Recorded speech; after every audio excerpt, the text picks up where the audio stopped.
നെട്ടൂരിൽ കുടിവെള്ളക്ഷാമം രൂക്ഷമായതോടെ കുടിവെള്ള വിതരണം നടത്തുന്ന ടാങ്കർ ലോറികൾ തടഞ്ഞ് പ്രതിഷേധം. മരട് നഗരസഭ 23-ാം ഡിവിഷൻ കൗൺസിലർ AK അഫ്സലിന്റെ നേതൃത്വത്തിൽ റെസിഡൻസ് അസോസിയേഷനും നാട്ടുകാരും ചേർന്നാണ് ലോറികൾ തടഞ്ഞ് പ്രതിഷേധിച്ചത്. ഇന്നലെ രാവിലെ 9:30 ആരംഭിച്ച പ്രതിഷേധം ഉച്ചയ്ക്ക് 1 മണിയോടെയാണ് അവസാനിപ്പിച്ചത്. പ്രതിഷേധത്തെ തുടർന്ന് പനങ്ങാട് പോലീസും സ്ഥലത്തെത്തിയിരുന്നു. ഇടയ്ക്കിടെയുണ്ടാകുന്ന കുടിവെള്ളക്ഷാമത്തിന് ശാശ്വത പരിഹാരമുണ്ടാകണമെന്നതിൻ്റെ അടിസ്ഥാനത്തിൽ വൈകിട്ട് നഗരസഭയിൽ വാട്ടർ അതോറിറ്റി ഉദ്യോഗസ്ഥരും കൗൺസിലർമാരും റെസിഡൻസ് അസോസിയേഷനും ഉൾപ്പെടെ ചർച്ച നടത്താമെന്നതിൻ്റെ അടിസ്ഥാനത്തിലാണ് സമരം അവസാനിപ്പിച്ചത്. നെട്ടൂരിൻ്റെ വിവിധ പ്രദേശങ്ങളിൽ കുടിവെള്ളം കിട്ടാതായിട്ട് 5 ദിവസം പിന്നിട്ടു. നെട്ടൂരിലെ 12 ഡിവിഷനുകളിലും 5 ദിവസമായി കുടിവെള്ളക്ഷാമം രൂക്ഷമാണ്. മിക്കപ്പോഴും കുടിവെള്ളക്ഷാമം നേരിടുന്ന പ്രദേശമാണ് 23-ാം ഡിവിഷൻ. 5 ദിവസമായി തുടർച്ചയായി വെള്ളം ലഭിക്കാത്തതോടെയാണ് പ്രതിഷേധവുമായി ഇറങ്ങിയതെന്ന് കൗൺസിലർ AK അഫ്സൽ പറഞ്ഞു. മരട് നഗരസഭയിൽ നെട്ടൂര് പ്രദേശത്ത് 5 ദിവസമായി ഇന്നത്തേക്ക് കുടിവെള്ളം കിട്ടിയിട്ട്.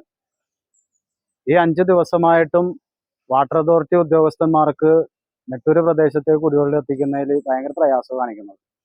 ഇത് നിരന്തരമായിട്ടുള്ള കളിയാണ് ഈ കളിക്കുന്നത്. കാരണം എന്താണെന്ന് വെച്ച് കഴിഞ്ഞാൽ, ഇതിനു മുമ്പ് കഴിഞ്ഞ ഒരു 2 ആഴ്ച മുമ്പ് ഇതേപോലെ തന്നെ കുടിവെള്ളം ഇല്ലാതിരുന്നിട്ട് വാട്ടർ അതോറിറ്റി ഓഫീസിൽ പോയി എയിനെ തടഞ്ഞു വെച്ച് കുടിവെള്ളം എത്തിച്ചിട്ടുണ്ട്.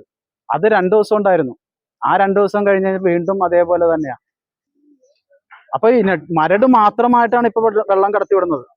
എന്നാൽ വാട്ടർ അതോറിറ്റി ഉദ്യോഗസ്ഥന്മാർ നെട്ടൂരും മരടുമായിട്ട് ഒന്നിടവിട്ടുള്ള ദിവസങ്ങളെങ്കിലും വെള്ളം എത്തിച്ച് തന്നാൽ ഈ പ്രശ്നം ഉണ്ടാവില്ല.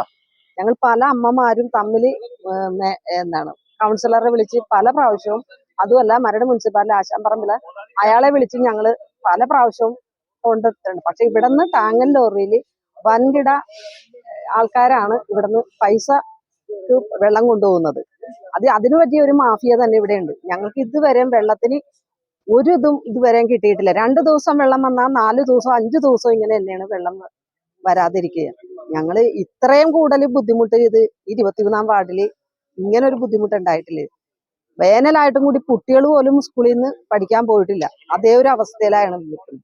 ഞങ്ങൾക്ക് പരിസരത്ത് പോലും ഒരു കിണറോ ബോർവെല്ലോ കുത്താൻ പറ്റാത്തൊരവസ്ഥയാണ്. എന്നുവെച്ചാൽ അതിലെല്ലാം ഉപ്പുവെള്ളമാണ്.